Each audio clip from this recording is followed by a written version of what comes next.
Hi, Sheldon. This is just a mic check, please.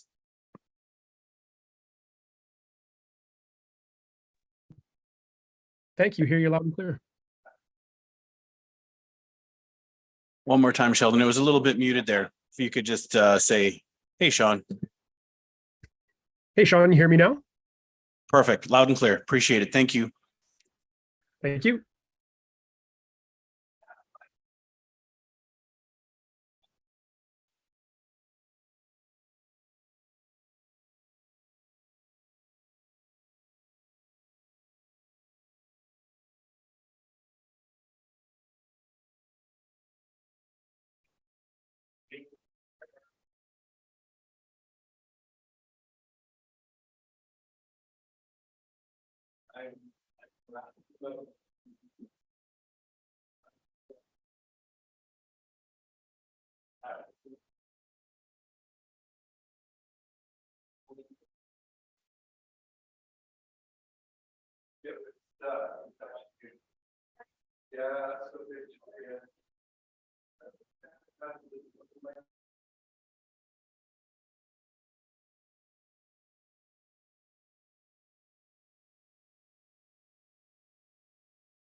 That is what they like right now. So, you know, I'm not gonna hear like.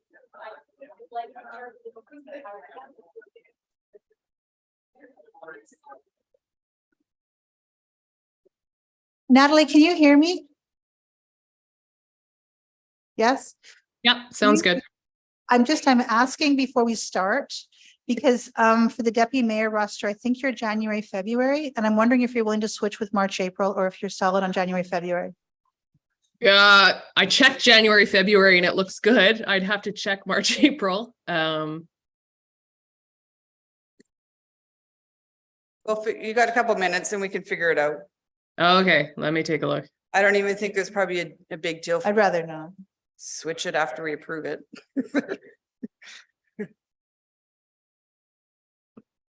Oh, I think we got a solution with Canon.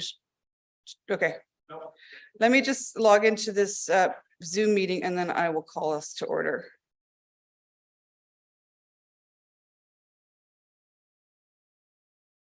So it's the same Zoom link for the org meeting and, okay.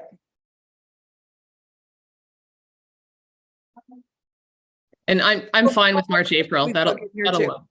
Thank you, Natalie. I appreciate that. All right, I'll call the meeting to order for October 24th, 2023. This is our third, is this right? Third organizational meeting as a council? Math is hard. Yes, it's our third. And we'll go with the agenda. So the beginning of the meeting, we have everyone here with Councillor Jolly and Councillor Bermatsky online, which we actually require 100% attendance. So thank you, because we cannot approve the calendar without 100% of you here. And then we have to make this meeting more than just a regular council meeting and make it kind of special. We have the Poet Laureate Lauren Seal here to kick us off in the right way for the next calendar year for this council. So Lauren, if you want to come up to the podium.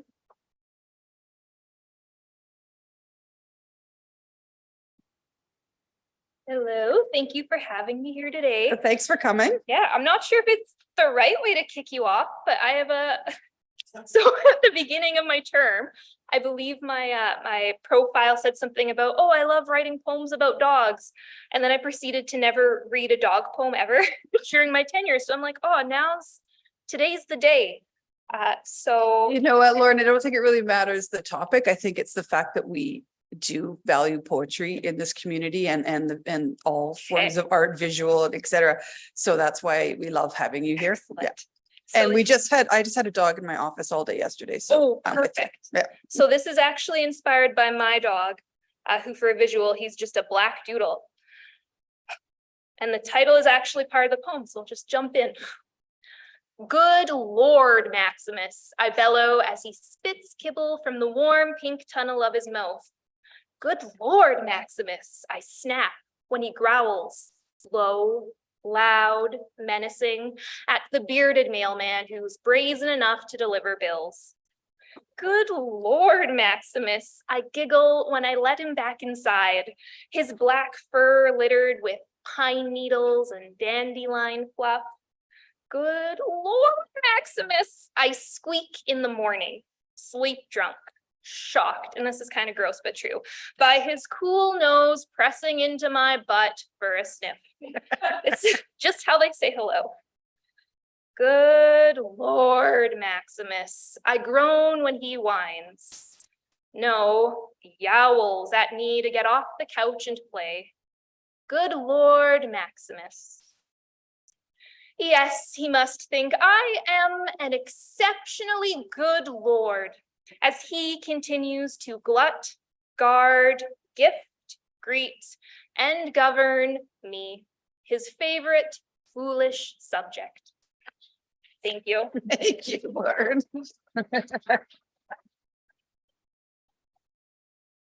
The council, when I was walking in here, I checked with Lauren. So her term as our Poet Laureate goes till next April. So we will be, but this will be her last org meeting. But hopefully we'll find some other occasions for her to prepare and perform her poetry. I also complimented her on her performance at the State of the City. I think all of you were there. It was fantastic, and I think it made it the best State of the City in the region. because of that little piece. So I think that is it. Oh, and by the way, Lauren, just for people watching, Lauren performed her community poem, is it Joy? Is it To Create Joy? Yeah.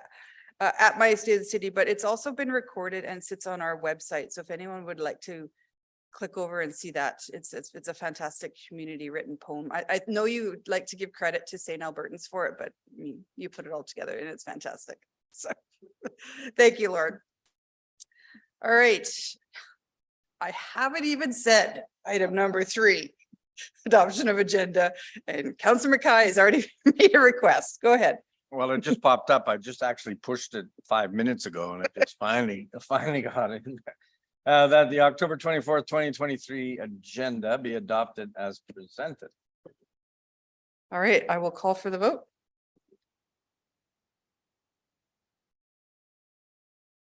Voting's closed. And that motion passes unanimously.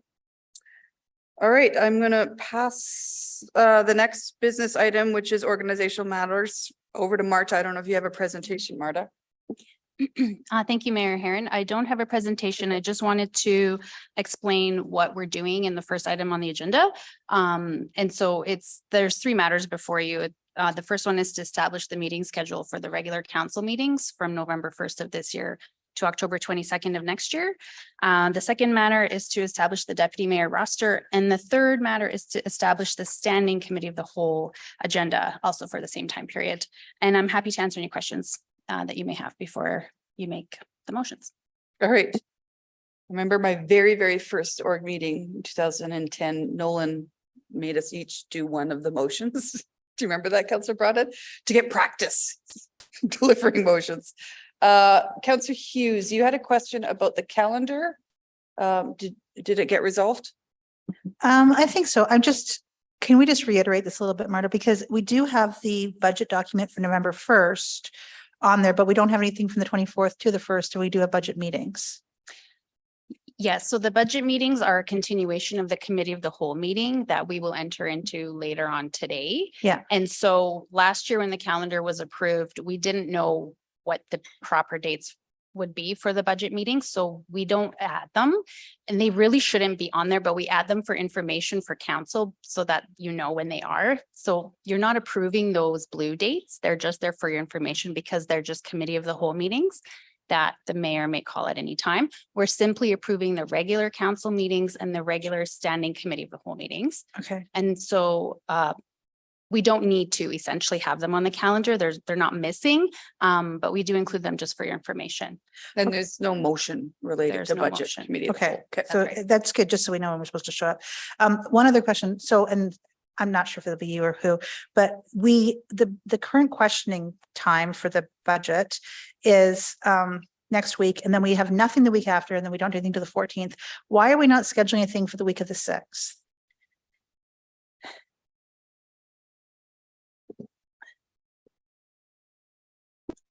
Through to Councillor Hughes, I believe that there was a conference that councillors had to attend, and that was nothing was scheduled on that week. Is there a conference? The RMA conference is that week, but There is a regular council meeting as well on the 7th. And I think when we did the outlook, obviously some time ago, there was, and I apologize, it's not recurring. There was a reason we skipped that week. yeah, I can't remember. Maybe it was just to give council time to. To work between the two, but I apologize. I don't recall the rationale, but there's nothing specific that's preventing it if you wanted to change it, except that at this late date, it would be I'd have to akin to call. herding cats to pull everybody Okay. together. Yes. You'd have to, I guess the question I just have is like, when I look at this schedule and I'm trying to minimize BIRs in writing just to make it easier. And so when I look at the 2 dates, okay, we'll have those, we'll get them ready in the next week for questions. And then things will come up. And then if we're supposed to sit on our hands to the 14th, the odds are I'm going to be submitting all these suckers as BIRs, and we're not going to actually, we're going to defeat the purpose, because I just wouldn't want to sit on something for 10 days and then ask it as a BIR last minute and create extra stress for staff when they could have had it a week before if we knew that the questions weren't going to be answered. Councillor Hughes, why don't we save this till we get to the budget presentation, and then we're going into committee of the whole, and we can ask questions about process and dates, et cetera, at Okay. that point. Okay. Okay, I guess while we're waiting for all this to happen, if there's any way that you guys could look into see if there's actually a rationale that we shouldn't have something like on the 8th, for example. I suspect it wouldn't be a very long meeting if we were just doing questions at that time, but it might be, like I said, I'm just trying to minimize how much work I'm creating for staff. That's all. Okay, thank you. All right, why don't we do all three of these motions separately? Because I have a feeling there's going to be amendments to the DM schedule. So is Councillor McKay, you had a question, now it's gone? Sorry. You're good? No, I'll wait till 4.2. Okay. My question arises out of 4.2. And then do you want me to make the motion on the established meeting schedule? Because it is the longest. You're really good at it. Well, I was going to go to Councillor Jolly because she's the Okay, yep. fastest reader, Oh. but no, you can go for it. No, you can go. No, go ahead, Ken. Are you- I'll lean on her for something else. All right, okay, then I'll make the motion on number 1. So that the schedule for regular meetings of city council for the period of November 1, 2023 to October 22, 2024, as shown on the 2023-2024 council committee calendar attached to the October 24th, 2023 agenda report entitled Organization Matters be approved. B, that the regular meetings of city council will commence at 1 p.m. on their scheduled dates unless a different starting. Sorry, I'm rolling up here. Unless a different starting time for a meeting is determined when the proposed agenda for that meeting is established through the agenda planning process under the procedure bylaw. C, that regular meetings of city council will occur in the council chambers at St. Albert Place with an option for council members or the public to attend or participate through an electronic platform. D, that the next organizational meeting will occur on October 22nd, 2024. All right, any comments on that motion? I have too many dates in my head to comment on. Okay. All right, I see no one else with their hand up. I will call for the vote. Said 2020. Voting's closed. And that passes unanimously. All right, deputy mayor schedule. So I'm just going to go through everybody's names. So Wes, are you okay with November, December? Councillor Jolly, January, February? I think Councillor Hughes is going to take that. Okay, all right, so we're going to put Councillor Hughes for January, February? Yes, And then Councillor Jolly for March, April. Is that correct? thank Yep. you. And then everyone else, it's the same. Councillor Mackay is May, June. Councillor Bermansky, you're good with July, August? I liked May, June, but I'm happy to help out Councillor Mackay. So yes, I'm fine. Thank you so much. Yeah, I really appreciate that. And September, October is Councillor Killick. Does that work for you, Councillor Killick? Yes, thank you. All right, so I need somebody to make the motion, kind of as amended. Well, just read it that way and it won't be as amended. Go ahead, Councillor Hughes. That the following roster for deputy mayor for the 2023-24 council year is established in the absence of both the mayor and deputy mayor. The next scheduled deputy mayor shall assume the role of acting mayor. 2023, November, December, Councillor Broadhead. 2024, January, February, Councillor Hughes. 2024, March, April, Councillor Jolly. 2024, May, June, Councillor Mackay. 2024, July, August, Councillor Bermansky. And 2024, September, October, Councillor Killick. All right, call for the vote, I guess.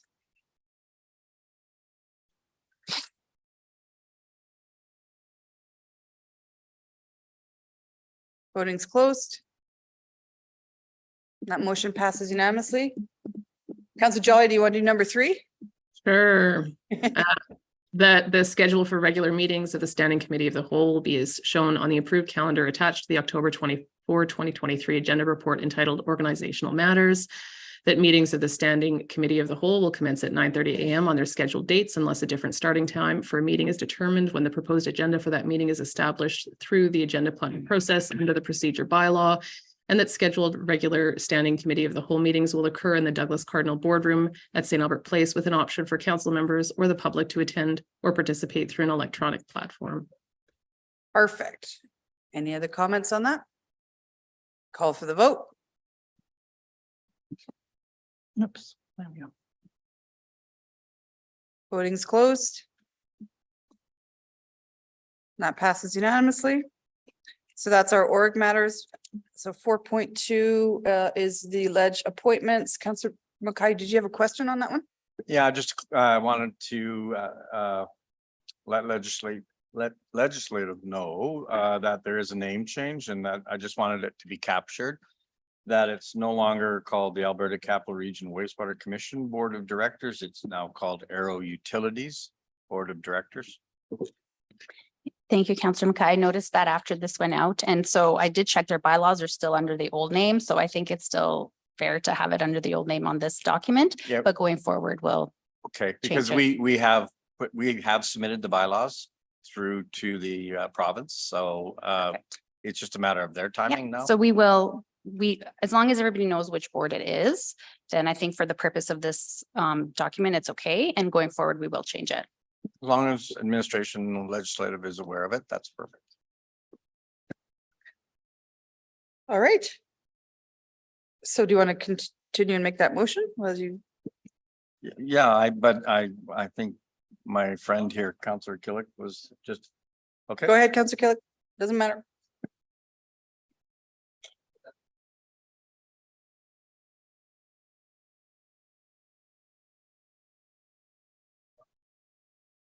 Sorry, that elected officials be appointed to council committees and external agencies as specified in the recommendations for 2023 and 2024 appointments to council committees and external agencies provided as an attachment to the October 24th, 2023 agenda report entitled Legislative Appointments for a one-year period term unless otherwise specified.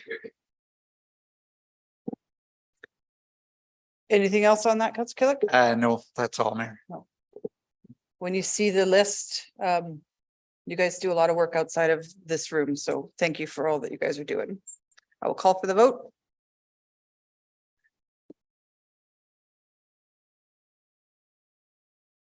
Voting is closed. Passes unanimously. Meeting adjourned. Ledge wants 5 minutes before we go into the special meeting on budget, so everybody stand up and stretch. And still in the same room, not a different meeting? Bill, same Zoom link. Yeah. Okay, thank you.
just to start, right?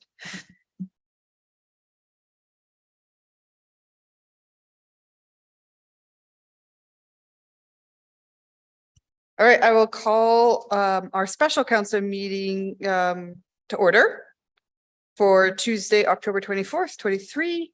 This is scheduled for Mr. Fletcher to give his initial budget presentation and sort of put it on the floor for the public, for us to get us kicked off. And then the second agenda item is just the process that we're going to go through. So attendance at the start of the meeting is the same attendance that was at the org meeting, which is 100% with Councillor Jolly and Councillor Bermansky attending virtually. Sir Killick, well done.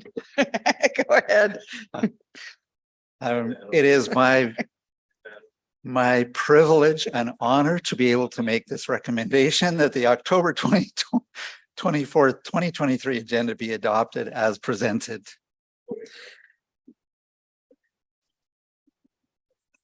That's because the only question I have is when can we separate these two?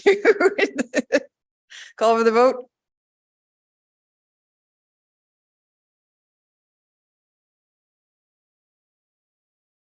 Voting's closed. That motion passes unanimously. I'm sure Councillor Broadhead would welcome some friends over on his side of the bench. All right, we have no registered presenters or anything on the budget, which, but we will have lots of opportunity for public engagement going forward. So let's just go to agenda item 5.1. I'll toss the baton over to you right now, Mr. Fletcher. Go ahead. Thank you, Your Worship, and if you'll bear with me, I will share my screen.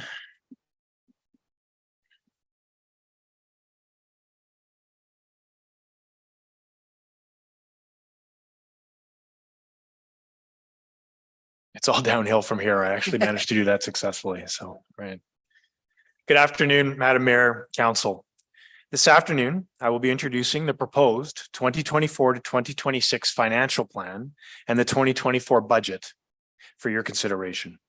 Today's presentation is the first of a series of budget presentations and public meetings over the course of the next few weeks. The financial plan and budget are a product of collaborative ongoing conversations between council administration, obviously driven by council vision. I would be remiss at this stage if I did not acknowledge the hard work of all city staff to bring us to this point.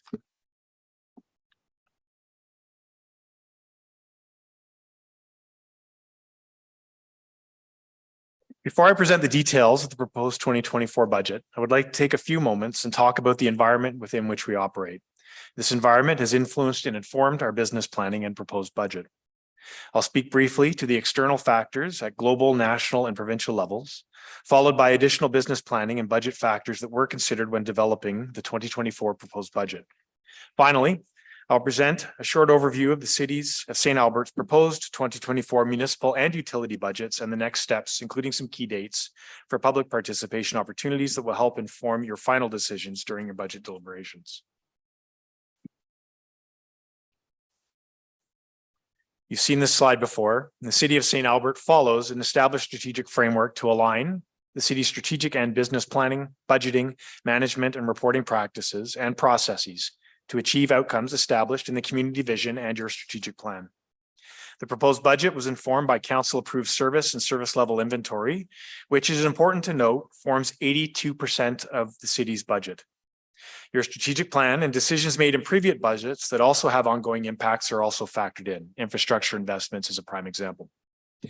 Although a rolling three-year budget is prepared, to enhance the process and reinforce the commitment to long-term financial strategies, administration presents a one-year budget for your approval.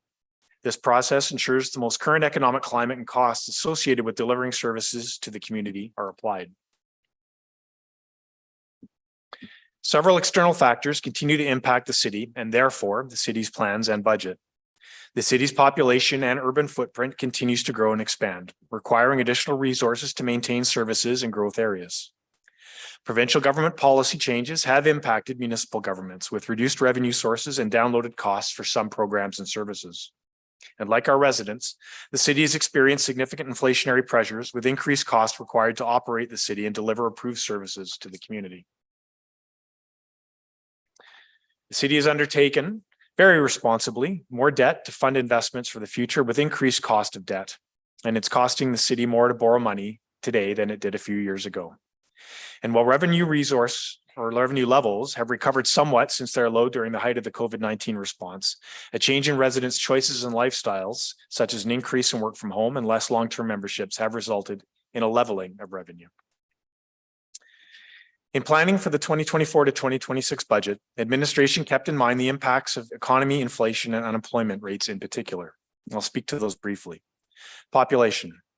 Alberta's strong economic conditions, affordable housing, and lower cost of living have attracted over 184,000 people since July of 2022. Alberta continues to show the highest gains of interprovincial migration. Additionally, there is a significant increase in international migration, yielding in a record inflow of newcomers to Alberta in the second quarter of this year. Alberta's share of newcomers within Canada remains stable year over year. As a result, Alberta's population growth rate is currently 4.1% since Q3 of 2022, which is higher than the initial projections of 1.5% annually. This also represents the highest annual growth rate since 1981.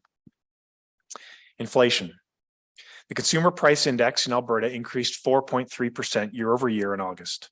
Increasing costs have weakened consumer confidence, and small businesses feeling less optimistic moving into the fall than earlier this year. Both consumer and business sentiment are tied to job and labor availability. The Bank of Canada continues to focus on bringing inflation back in line within their targeted 2%. However, in the short term, they are expected to hold policy rates steady through the end of 2023 and are not expected to cut rates until 2024 at the earliest. Employment. Alberta has recently experienced job loss across sectors after having a few months of gains. Even so, in September, Alberta's seasonally adjusted unemployment rate of 5.7% is up slightly year over year by 0.3% and remains stable month to month. By 2030, the government of Alberta is forecasting a labor shortage across multiple industries and sectors, of which many sectors will impact municipalities, such as construction, recreation, and ground maintenance. GDP. Economic activity continues to hold steady, with changes in the economy balancing out across service-producing industries and goods-producing industries. Canada's GDP is up 1.1% year over year, with service-producing industry experiencing robust activity. Overall, Alberta's key indicators for GDP are all trending positively, including GDP at basic prices, market prices, and per capita. As Council is aware, municipalities in Alberta and Canada largely have three revenue streams: property taxes, user fees, and charges and grants. Cost administration is constantly seeking grant opportunities and has been successful in competing for and receiving several federal and provincial grants recently, as well as formulating special partnership funding agreements with the government of Alberta, such as was evidenced for the twinning of Ray Gibbon Drive. However, as Council is also well aware, the government of Alberta has decreased its standard capital funding stream for municipalities through the Local Government Fiscal Framework, formerly known as the Municipal Sustainability Initiative. Within the St. Albert context, this amounts to approximately $4 million less in capital funding on an annual basis. This has also compounded the impact of operating reductions and increased costs that took effect from previous provincial budgets through 2021 to 2023. Additionally, a 2021 policy decision from the province resulted in the city having to pay an additional $1.48 million in interest payments to provincial loans that were obtained in 2022. Council's resolution, which calls on the province to reverse this policy decision, was supported by 96.6% of Alberta municipalities members in September. While we have been challenged to do more with less of late, the city has been recognized by Premier Smith for our business-friendly environment and best-in-class permitting times. And Council is well positioned to partner with the province on initiatives that contribute to economic prosperity and accommodate the high rates of growth the province is seeing and expects to see in the short and medium terms. As of August 31, the provincial government is forecasting a $2.4 billion surplus. Minister Horner recently noted that the province's new budgetary framework allows for 50% of any provincial surplus to be allocated to one-time capital infrastructure projects that do not permanently increase operational spending. Therefore, opportunities may exist to partner with the province on infrastructure projects, such as advocating our priorities identified by council, including servicing of Lakeview Business District, Millennium Park, and 22 St. Thomas Street. Alongside council, city administration will be working to promote city budget priorities as part of the province's upcoming 2024 to 2026 budget deliberations. Alberta's 31st legislature is scheduled to convene on October 30th, where it is generally understood one of the first pieces of legislation will be an expansion of the Taxpayer Protection Act, requiring increases to personal and corporate taxes to be approved by referendum. Premier Smith also signaled at Alberta municipalities that her government will start to take steps to reshape healthcare in Alberta throughout the fall. And this will likely involve a decentralization of Alberta Health Services components, the impact of which on municipalities is unknown. Administration will continue to monitor impacts to the organization from forthcoming sitting of the legislature and advise council accordingly. One method of providing a view of St. Albert's current operations within a provincial context is to compare relative operating expenses per capita. Operating expenses per capita is calculated by taking the total operating expenses of the municipality and dividing it by its population. This is useful because it provides an indicator for how efficiently a city is operating. The lower the operating cost per capita, the more efficiently a municipality is offering its services, accepting that those service levels can differ from municipality to municipality. Relatively, we can see that while St. Albert offers some of the highest services and service levels in the province, the community is getting strong value for their dollar. We continue as administration to ensure that we manage our expenses as efficiently as possible while balancing the needs of our residents for services we deliver and investing in our future.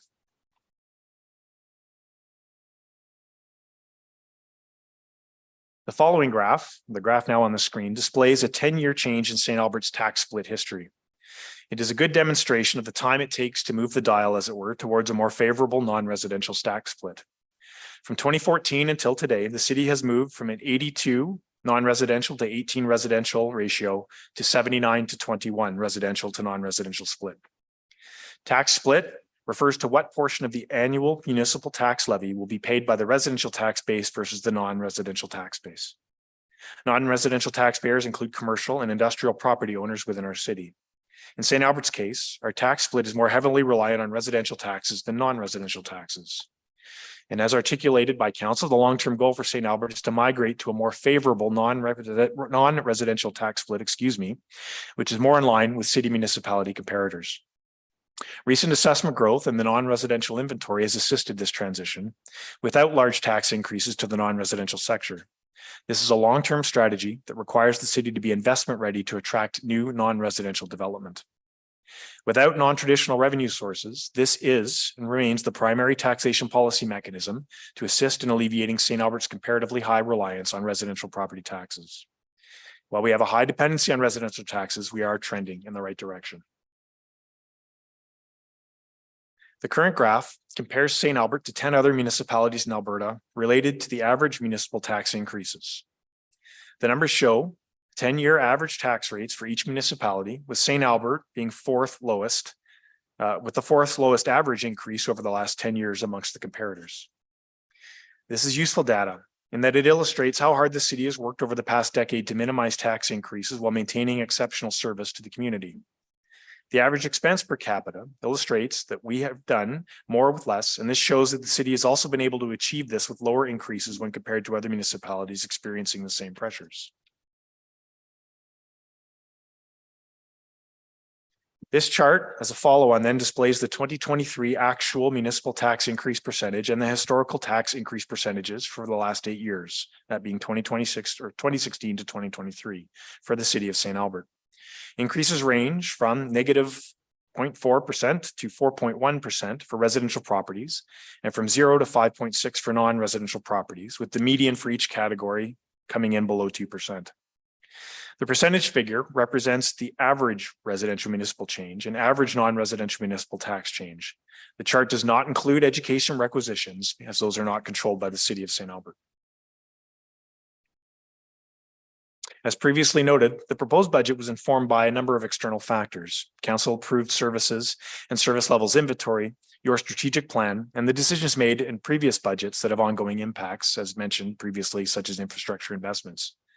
The proposed 2024 budget and business cases focus on maintaining the high standards expected for delivery of programs and services to our community as approved by council, enhancing efficiency by integrating digital technology and building capacity for some key service areas, advancing your strategic plan in general and economic prosperity specifically to ensure we continue to support and enable non-residential development with a focus on the Lakeview Business District, and finally responding to community growth.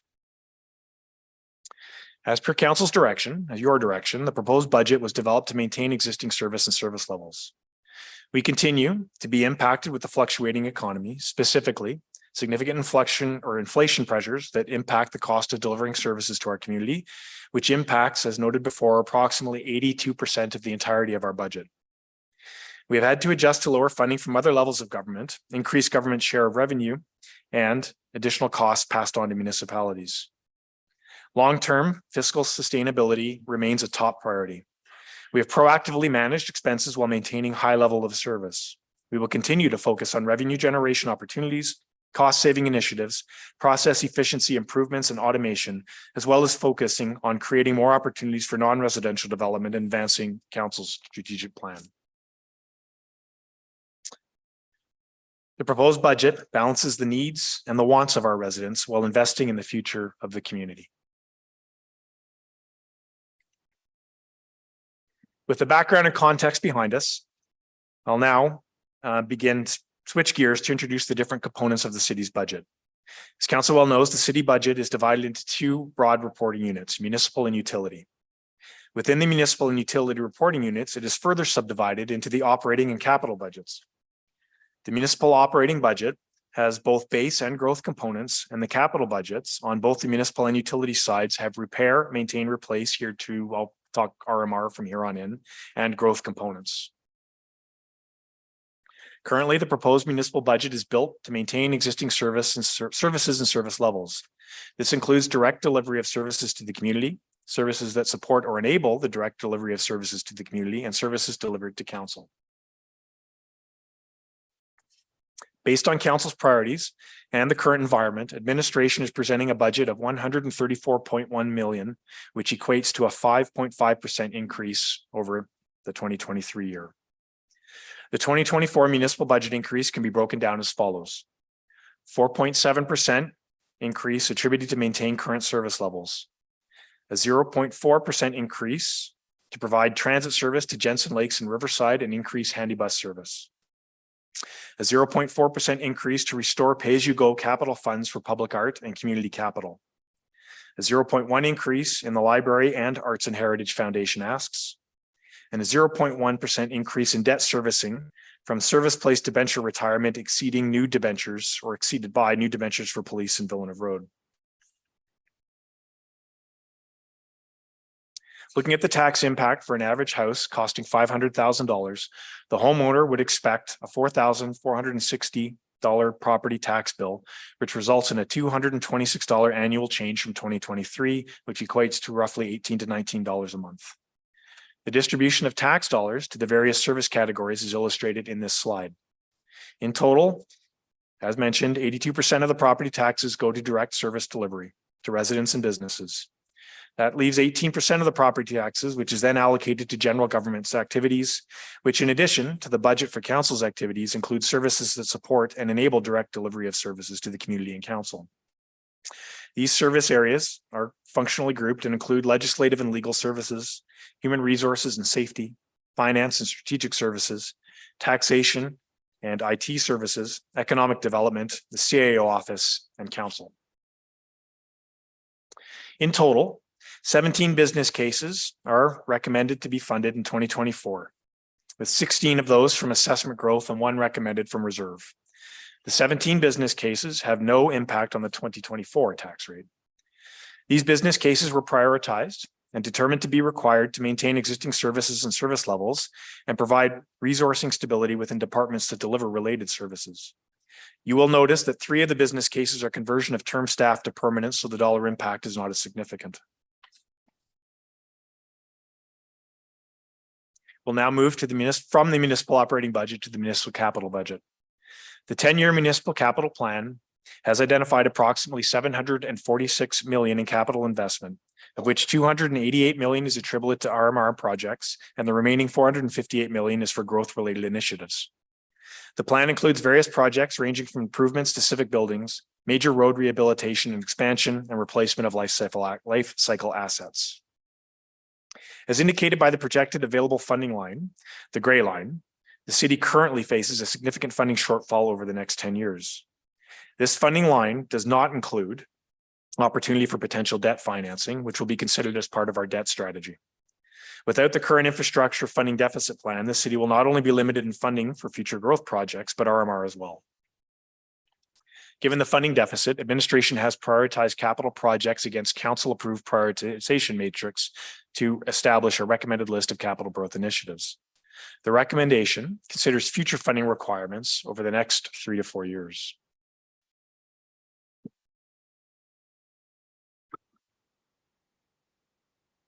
Um, 2024 municipal capital budget includes 25 RMR projects for a total of $31.5 million and 17 growth projects at $10 million for a total of 42 million. For a total of 42 projects projected at 41.5 million. The city's capital infrastructure is grouped into 7 main asset categories. This has been established to assist in understanding the city's investment into different types of infrastructure. The categories include civic facilities, sports required to structural improvements, and features to civic facilities. This year's recommended scope includes municipal facility repairs and design for a new policing facility and transit garage expansion. Second, historical and cultural. This sees the preservation of historical and cultural significance, elements of historical and cultural significance. And this year, we included the Founders Walk Phase 3. Land and land developments. This supports initiatives relating to land improvements and the requirement for land purchase. There are no charters in this category for 2024. Fourth, master plan, studies and others, which establishes direction and plans for required current infrastructure. Mobile and other equipment sees the management of scheduled maintenance and replacement of existing assets. Examples include replacement plans for emergency services, public works, and transit mobile equipment and IT. Parks and trails. This supports the repair and replacement of existing city parks and trails. This year's recommended scope includes Oakmont Trail Phase 2, dog-friendly park development and neighborhood park development. And finally, roads and other engineered structures. Supports the rehabilitation of transportation networks, signage and sidewalks, roadway, arterial, and collector programs. In summary, the 2024 proposed municipal budget has an associated 5.5% tax increase with no reduction in services. There is 1 business case funded from the reserve and 16 growth business case recommended to be funded from assessment growth with no tax impact. The proposed capital budget consists of 25 repair, maintain, and replace projects valued at 31.5 million approved by council in June, and 17 growth capital charters totaling $10 million. Next, I will review the proposed utility budget. In summary, the 2024 proposed utility monthly bill will yield an average increase of 7.2%. The proposed capital budget consists of 13 repair, maintain, and replace projects approved by council in June, valued at 22 million, and 1 growth project valued at $0.4 million. 5 utility business cases are being recommended for a total of $144,100. These business cases are funded from utility rates and have been included in the utility-based budget. As previously mentioned, the proposed capital budget consists of 13 RMR projects valued at 22 million and 1 growth project valued at 0.4 million. The city's utility infrastructure is grouped into 4 main asset categories by service provided. These categories are water infrastructure, which consists of projects and include rehabilitation of existing infrastructure and water network level of service. These address system limitations with new or upgraded infrastructure to increase system capacity and improve fire flows. Wastewater infrastructure. Projects include the rehabilitation and or replacement of existing infrastructure, including mains and services, and level of service improvements to address service limitations or increasing capacity. Storm infrastructure. Projects include a sedimentation and erosion control plan to reduce impacts to the Sturgeon River, infrastructure rehabilitation. And finally, solid waste infrastructure, in which there is 1 charter for a refuse truck. The estimated average household monthly rate increase for 2024 is 7.2%, making the monthly rate $154.68. The increase in rates is due to an increase in the supplemental capital contribution to support utility infrastructure and rate increases from external sources for water purchases and wastewater treatment. To conclude this afternoon's presentation, the 2024 proposed budget has been introduced as follows. The proposed municipal budget requires a tax levy of $134.1 million, which represents a 5.5% tax increase. The budget includes 16 growth business cases and 1 funded from reserves, which have no impact to taxes in 2024. The municipal capital budget consists of 42 capital projects totaling $41.5 million. The proposed utility budget results in a rate increase of 7.2%. The proposed utility capital budget consists of 14 projects valued at $22.4 million. Thank you very much for the opportunity to present the recommended budget. Once again, I would like to highlight the incredible work across the entirety of the city staff to prepare this document for your consideration, and I know the hard work that will come to enable your decision-making in the coming weeks. All right, thank you, Mr. Fletcher. So council, no questions related to the numbers or the specifics of business cases or anything today. That's for the first. That's our first pitch. Yeah. My only quick question to you, Mr. Fletcher, is unfunded stuff. So I see the unfunded capital. I think it's only unfunded municipal growth capital. So everything RMR is funded. There's no unfunded. Okay. But by and large. Yeah, but I don't see any operating business cases that didn't make the final cut. Or did I miss it? No, you did not, Your Worship. They were not presented. Okay. I'll think about if I want them. Okay, Councillor Broadhead. Thank you, Madam Mayor. 2 simple questions around the presentation. If you go back to slide 13, it's a Venn diagram and you kind of shot right past it. When you look at Venn diagrams, it's usually the convergence of the circles that everybody claims is a sweet spot. And yet in this particular one, it says it does not exist.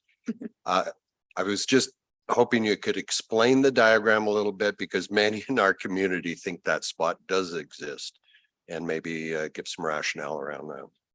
Yeah, thank you. And perhaps I'll ask Diane McMorty to talk to this since this is her brainchild. But the bottom line is, this is the intersection between wants and needs. Low taxes, no growth, and high service levels. Those 3 things do not cross and they do not equate to reality. And so the truth is, if you want in one area, you have to give a little bit in the other, or invest in the other. Simplistically, Diane, do you want to turn that in English? I was gonna say, you just actually explained that exactly right. You can't have higher or same services for the same or less money. Yeah, so I think you explained that very well. I don't really have anything to add. I appreciate the explanation and I've sat here for 13 years, so I understand the Venn diagram. It's just in conversations with the public, often they think that does exist. So if you give an opportunity to explain it, then perhaps the education will help. So anyway, thanks for that. And then slide 18, just a question, is the listing as I read it, is that priority order reading from top to bottom? No, it is not, Councillor. Okay, but they've all been listed against your criteria and there are priority from administration, correct? That is correct, based on the criteria, which we're obviously ensuring compliance and service level delivery, and then ultimately looking at methods by which we can achieve efficiencies or improve our processes. These are above the line. Yeah, I was just, when I read when the budget, I read it, I was just wondering whether that was a listing in priority order. No, it is not. Okay, thank you. Thank you, Councillor Broadhead. Councillor Mackay. Sorry, I got too many things here. Thank you very much for the presentation. Just a question as to the process. So we have normal process. We submit budget information requests or postpone motions. when I looked at our process on our website, it says that there's a response, but I think there's a technical glitch because I can't open the response.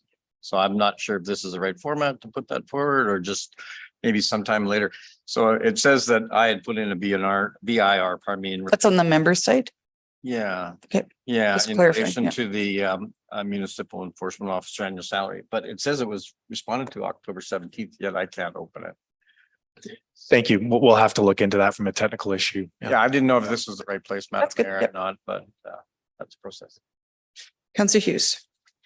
Thank you. To follow up the mayor's question about the unfunded business cases. So I know they weren't presented. Is there a document that where we could see what they are?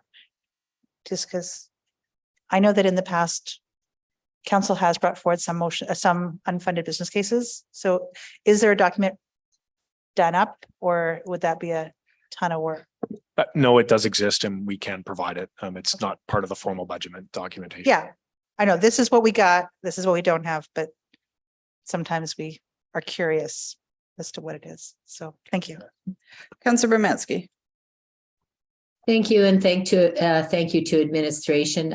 In this presentation, there was quite a bit of information, regarding Alberta data, people coming into Alberta and growth and unemployment and such. But is there somewhere in the budget, the large amount of budget pages, more St. Albert specific data of that type?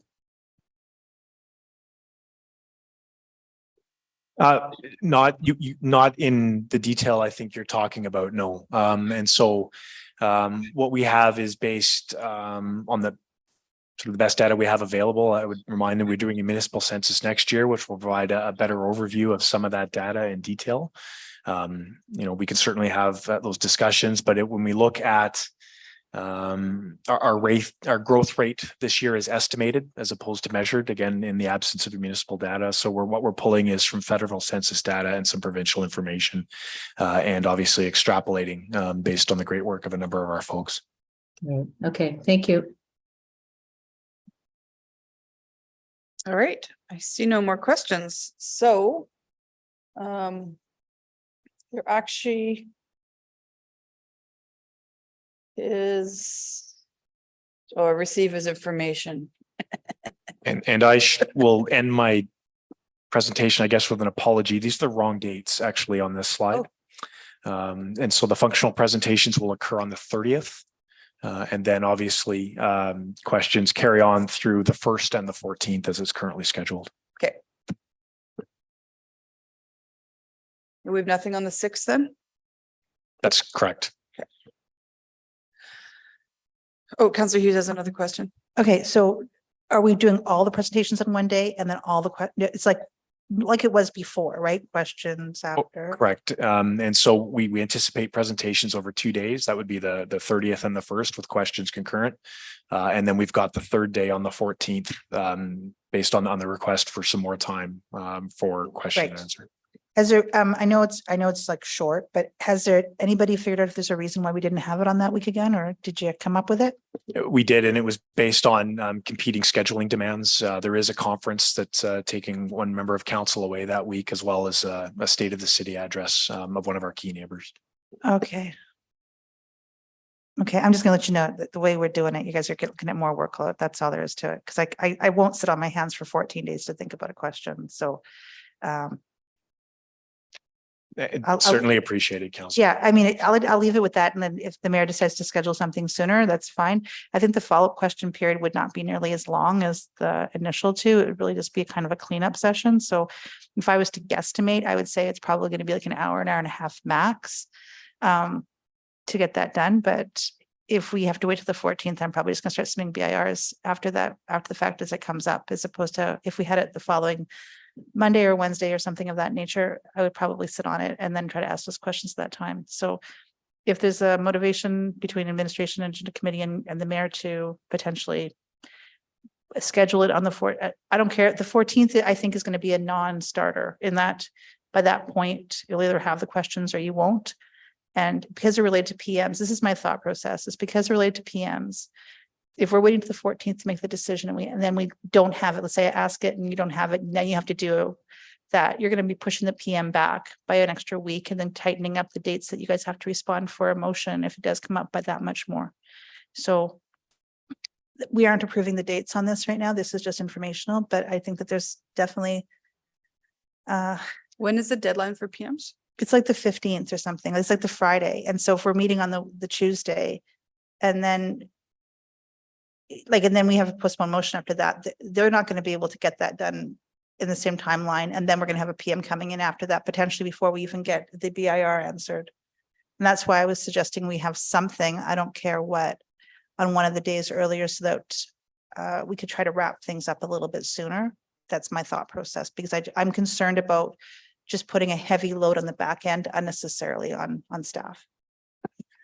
And if I can just clarify that the deadline for BIRs and PMs is 17th. 17th. Okay. Okay, I'm just saying that if That's we're meeting 3 on the days after. 14th, that's 3 days out. That's the Friday after. So like I said, if we did it a week earlier, you guys have 10 days before we'd actually have to do it as opposed to 3 days. And then if the PMs are the same days as BIRs, if you have one on those dates, you're not going to get an answer before. You got to just shove a PM in and then you're putting a backgrounder in motion. It may not be necessary. So just bring all that back there because I'm having a difficult, I know that Councillor Butthead often has a transit function that time, but he often just calls in on that and that's okay. But I'm just saying, I think there'd be value if we didn't have such a long gap, if we're trying to minimize the workload of staff. And I know that this is your most stressful time of year. And that's why I'm trying to figure out how to do this for less, but it is what it is. If it's only the 14th, expect a lot of things to be written up. That's it. Thank you. I'm looking at the calendar. Council will have to be diligent. We'll getting their stuff in maybe during the functional presentations. That's when those questions will arise. We'll see. 17, so that from the 14th to the 17th is still 3 days for to get in IRs, BIRs and PMs. And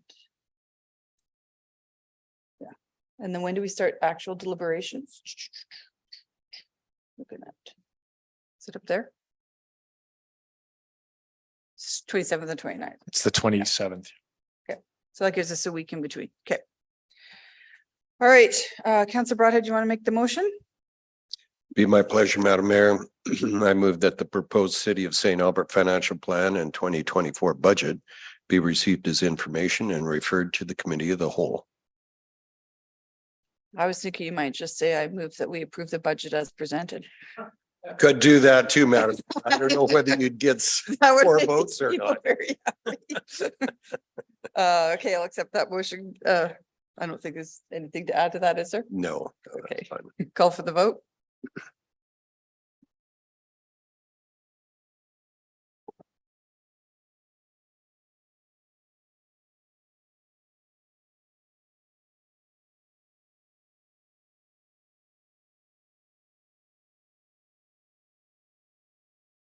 Vote is closed, sorry, and that passes unanimously.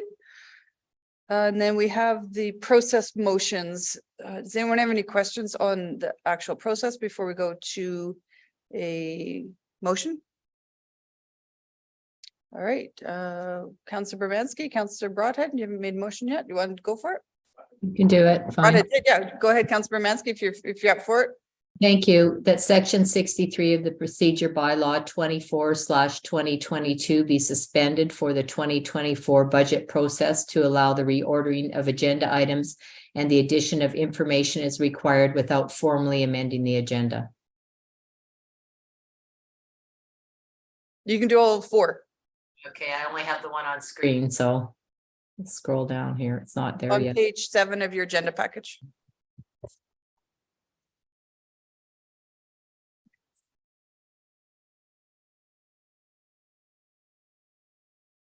There we go.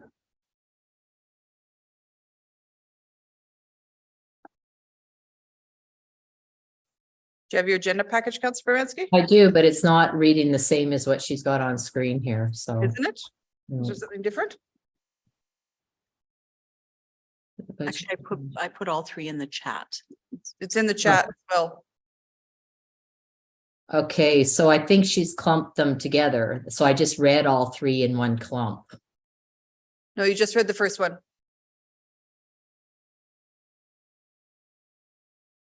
Why don't we vote on that one and then I'll go to you, Councillor Broadhead. So I'll call for the vote on number 1. Sorry. Okay, it's here now, sorry. Okay, it's okay.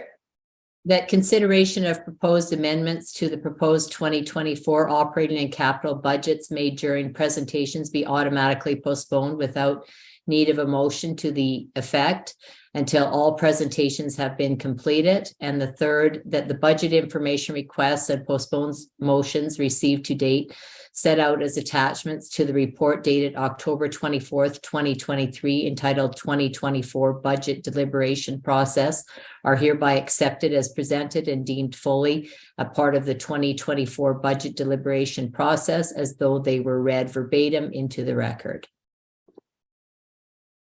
And I believe that's it. That's it. Yep. Is that right? Or is it no? And then one that we move into committee of the whole. Okay, and so that's not there, but I've got in my report that council move into committee of the whole as number Okay. 4. Okay, call for the vote.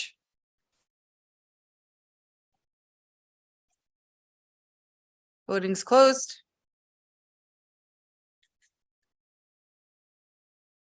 And that motion passes unanimously. And we are not adjourned. We are recessed until November 1st. I'll adjourn this meeting another day. That's it.